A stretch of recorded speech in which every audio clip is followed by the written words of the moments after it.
Go on, Skipper George. Blackpot, Coco show them. The blame game is on. The blame game is on. The political blame game is on. My brother, my sister, it looks like in our country we are so interested in being irresponsible. We try to explain our failure by blaming others. There has never been a situation where we have to take responsibility on our own and say, hey, this is our responsibility. This is the reason we have failed. This is why it is like that. My brother, my sister, the political blame game is on. I'll tell you something.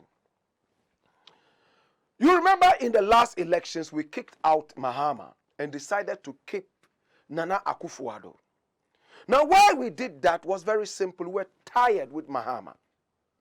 Mahama had done so many different things that did not make Ghana happy. So Ghana decided to rest him and bring an older man that everybody believed would at least speak the truth.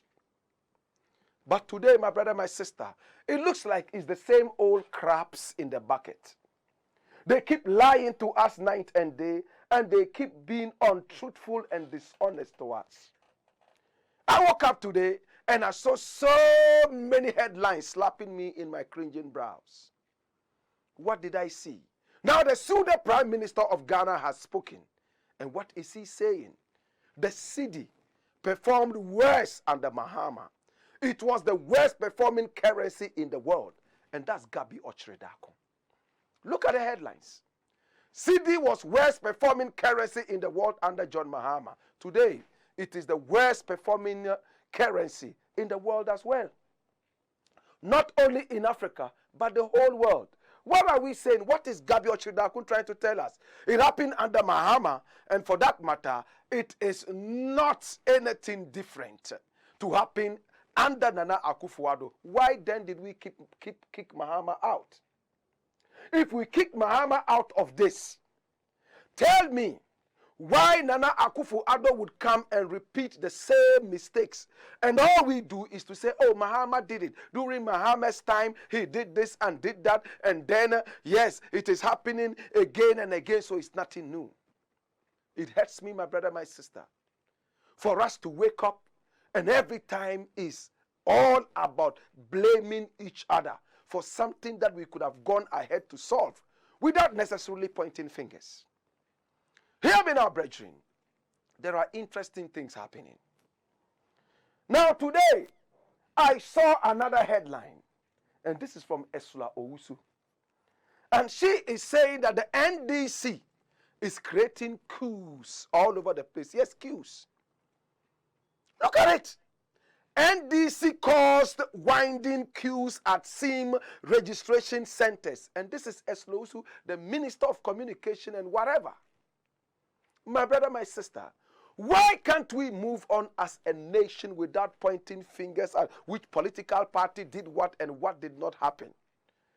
I don't see this happening in America. I don't see this happening in Germany. I don't see this happening in Finland. I only see that in Africa, where we keep blaming each other. Oh, this one 20 years ago did what, and that one did what, and because of that we are still hungry. My brother, my sister, we brought you in because we were tired with the last people who came. We do not want to hear you sing the same old stories, blaming people. We want to see you work. That's why we voted into power. Not for you to come and remind us of why we kicked out the other person. We kicked out the other person because we thought that you would do better. And the blame game continues to go on and on and on and on. NDC is doing what? Winding queues. Because NDC said, oh, we don't believe in the SIM card re-registration. And for that matter, people decided not to go and re-register. Because of that, there is so much of confusion around the re-registration centers. Oh, what is happening? My brother, my sister, I also saw, I think, Ofosu something. He's with the NDC. And he's saying that until the NDC is voted back into power, the cedi will continue to deteriorate. It will continue to fall. And there is no way the cedi will stabilize. Is this a utopian excuse. NDC, until NDC is brought back, Ghana will continue to suffer. The cedi is going to continue to deteriorate and depreciate. My brother, when the NDC was in power, people were still suffering. Instead of telling us what you will do new, you are trying to tell us that when you come back into power, then the problems would cease. What are you going to do new? Right now, a lot of people are seeing you guys to be the same crop of cheats and liars. When Mahama came, we're all suffering. What did Mahama tell us? I'm a dead goat, and I don't fear any knife anymore. When you wave the knife around me, I'm already dead because I'm a dead goat and I don't fear it. You threaten me with whatever. I want to believe that Mahama has learned his lessons. We don't want such arrogant talks. You understand? You are a president for the people. When you are speaking with the people, remember that the people employed you. You are an employee of the state by the people. So when you talk to us with respect.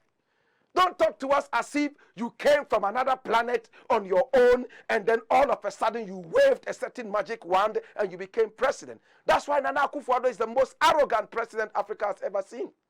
I don't like that man because he speaks arrogantly. And anybody who speaks arrogantly to me, especially that I'm paying him with my tax money, I get offended and I take it personal. You understand that? When Mahama said he was a dead goat, I lost interest in Mahama. But Nana Akufo-Addo is like the grandfather of the devil, Satan, Lucifer. So when I see Nana Akufo-Addo, Mahama becomes an angel in my eyes. It's like somebody performs abysmally in one school. Maybe he has aggregate 35. And he's the worst in the class. Now he goes in to another school. And in that school, the best there is 37. So he becomes a king with his 35. That's what happened between Nana Akufo-Addo and Mahama. Guinea fowls flew all over the place. We all saw that. We all saw how under Mahama there was so much corruption. But when Nana Akufo-Addo came, we all breathed a sigh of relief. We heaved a sigh of relief because this was the first time we were going to get a president as old as Nana Akufo-Addo in this country. Liman was not as old as Akufo-Addo. Mahama was not as old as Akufo-Addo. Rawlings was not as old as Akufo-Addo. Nana Akufo-Addo became the oldest president we ever had in this country at the time of his presidency. Not even Kufuor. And we believed that he was going to bring something on the table that was going to be refreshing. But what happened? Blame game continues to go on. All the so-called communication, whatever, PR communication for the parties are speaking gibberish. Listen to the radio stations. Oh, Mahama did this, and Mahama did that. That's why we kicked Mahama out. What do you have new? It's like you employ a teacher to come and teach a class that has been failing. The students fail every time. Now there is a new teacher. Now the new teacher comes and says, oh, because the last teacher taught you this and this and this and this, the class is continually failing. What have you done to re-educate the class?